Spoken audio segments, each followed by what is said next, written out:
Hello. So continuing on from our last presentation, we're going to end it off with the Sierra Club.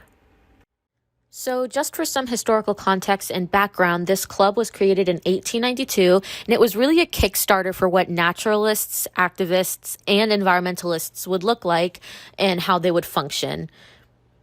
Now, it's very close to the same time as our last video with the Carlisle Indian School. This was just 1 year before the Panic of 1893.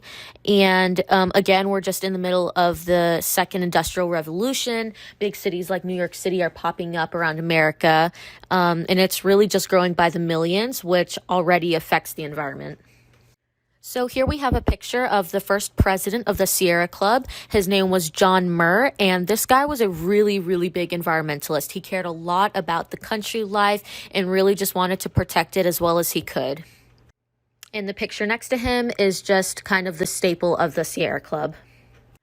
So moving on here, the main people and audience who were impacted by this club were really those who were living in the surrounding areas.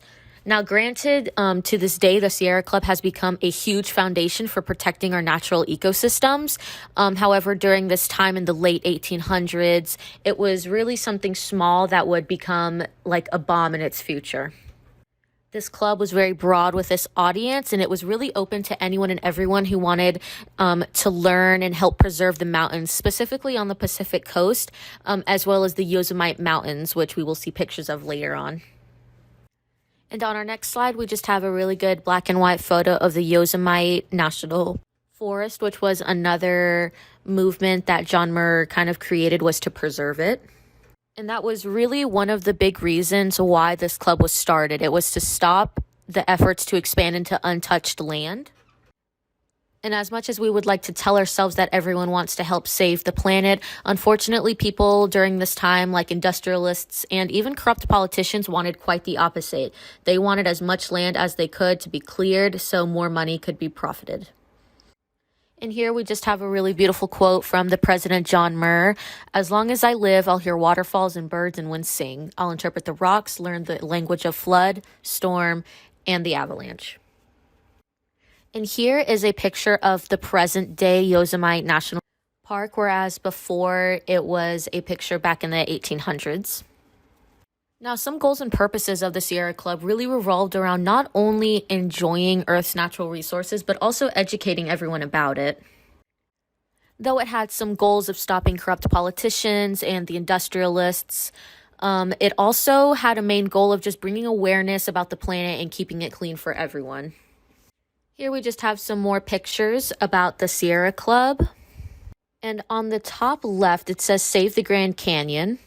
Now, while that wasn't necessarily a part of the Sierra Club back in the day, the Sierra Club really set a standard for future clubs that would be created to protect the planet. And here on the right, we just have a picture of what it's become to this day. Now, remember, even though it was created in the 1800s, it's really become a huge staple for activists in modern times. Now, moving on here, getting to the main reason the Sierra Club has become a staple for activists around the country is not only has it provided education for those before us, but it will also continue to educate the generations after us. And just to name a few long-lasting effects include the preservation of the Yosemite National Park, the education of anyone who has a desire to learn about the earth and what it has to offer, as well as becoming a social movement on corrupt political policies that cause harm to the earth.